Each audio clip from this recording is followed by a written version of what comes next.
Hey, this is Clint from CT Mad Mods, and guess what? We got another Samurai up in the air. We're doing another engine swap. Let's go!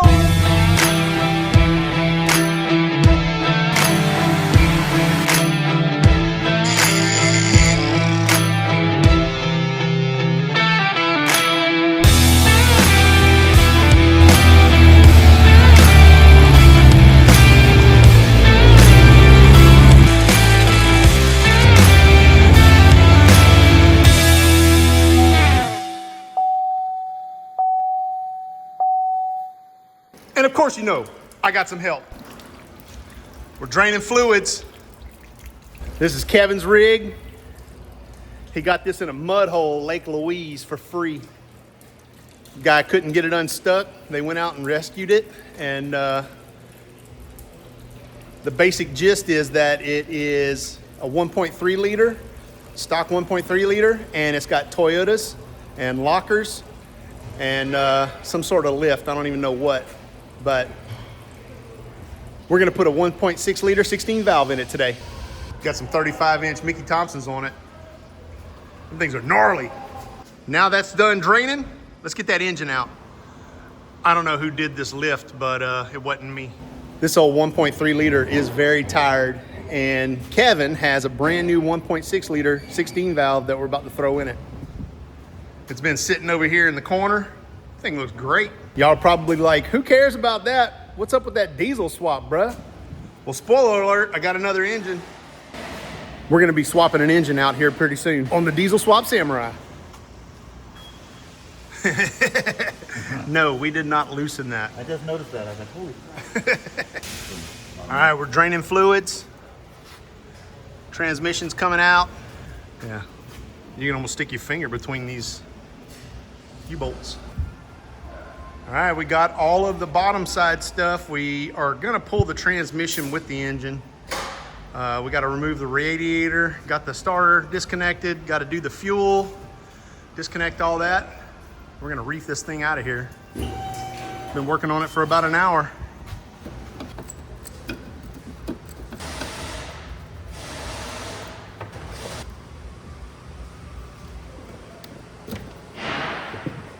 Fuel lines are off.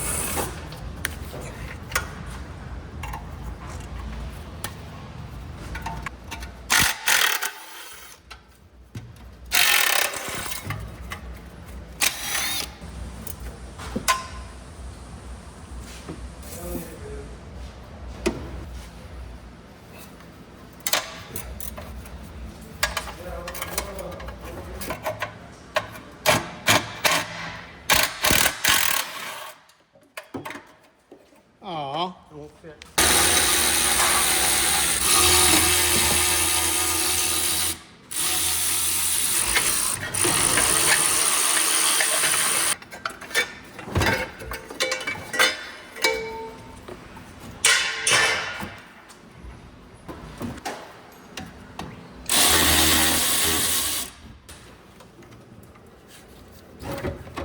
All these exhaust bolts are loose. Are they? Yeah. I'm not used to doing exhaust. You always do exhaust. I know. It's taking me forever.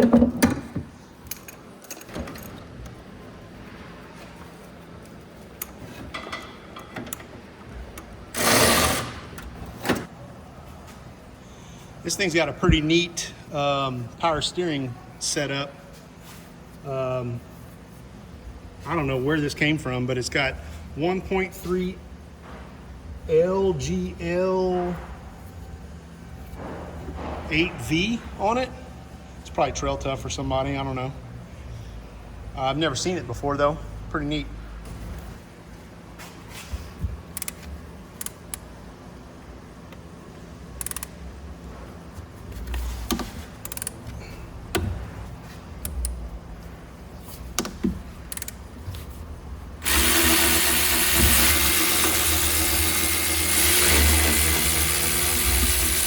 We're just gonna pull this power steering out of the way.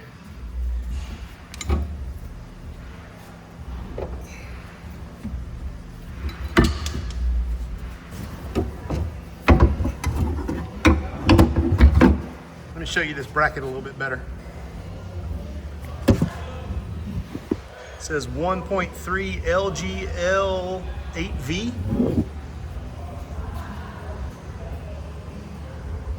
Looks like something low range off-road or trail tough would come up with. All right, this engine's coming out. All right, so fuel lines are disconnected. Reroute these out of the way. Wiring harness is disconnected. There's a drain. There's a hose on the heater core that needs to come off. I guess we ought to disconnect it back here, huh? Under here. Right here. Yeah. I think that's what we ought to do. That way we don't damage it. Yeah, I just put a little flathead in there and kind of wiggled and popped it, but there's like a oh look, Kevin, there's like a there's a metal tab. I bet you pop that little metal tab off with a pick or something. Oh, like that? Yeah, like that. There you go. Yep, that's what it is. Yeah, it's almost a complete square. Okay. I gotta pull that one hose, but I gotta get the hose clamp off. Haha! That was easy. Got her? Well, I mean, I use a pair of vice grips. Whenever you're removing these hoses, get you a pair of these. Got them on Amazon. Oh yeah. Okay. Get this up and out of the way. So if you remove your heater core hose from the heater core itself, you can damage it. It'd be easier to do it with the engine out of the way. So we're gonna be real careful when we remove that here shortly. Cool. Yeah, I just hand tight put it back in just to keep the. Where'd you put them at? I set them right there. That's all exhaust and engine mounts, and this is actually your power steering. Oh, so where's the lift? They're on the lift arm, I bet. Cool. All right. This is the way I live.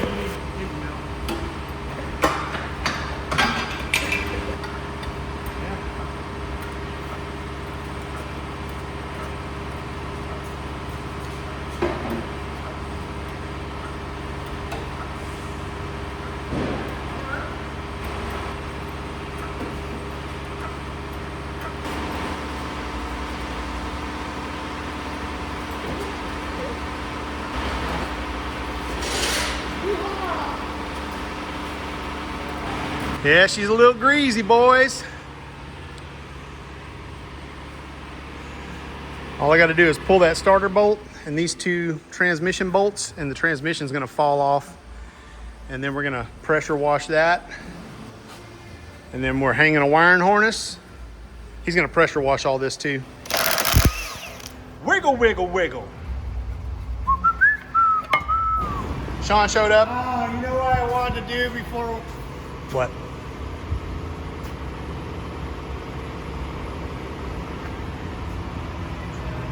Oh.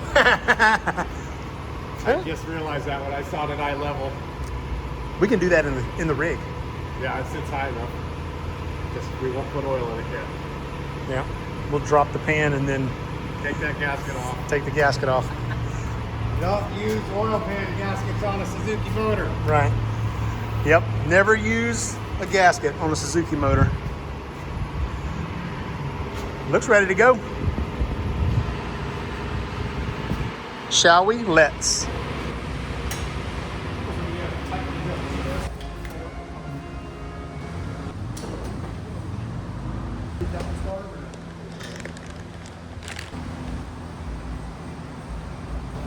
All right, we got that engine stabbed in, and I had to overcome some issues. We went ahead and replaced the gasket with some Right Stuff black. Let me let this thing down. Let's look at it. All right, so I showed you the little 90-degree hose back there, and you can barely see it. Here, let me get a flashlight. I went ahead and cut it and fit it in there a little bit better. It fits way better now. I had to cut about an inch off of it. So all the water lines on the engine are all hooked up. I just have to run this one right here. It goes to here from down there. And then we got to hook the water system up. And then exhaust, fuel, hook the transmission up, the drive lines. Bish, bosh, bash, Bob's your uncle. I think Kevin has a header that we're gonna put on there. He's gonna wanna run some 2-inch pipe. The exhaust that came off of here is really small, so we're not gonna run that. His engine looks really good in there though. Gotta hang that wiring harness and hook up all the electrical. These swaps take about 30 or 40 hours for one person. So me and Kevin doing it, we did a lot of the heavy lifting today.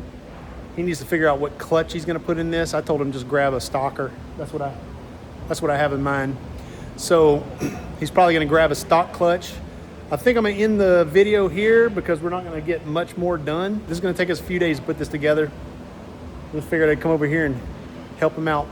Anyways, if you watch my video to the end, I really appreciate you watching. And I'm sorry I haven't been posting lately. It was a long winter. Thanks for watching my video.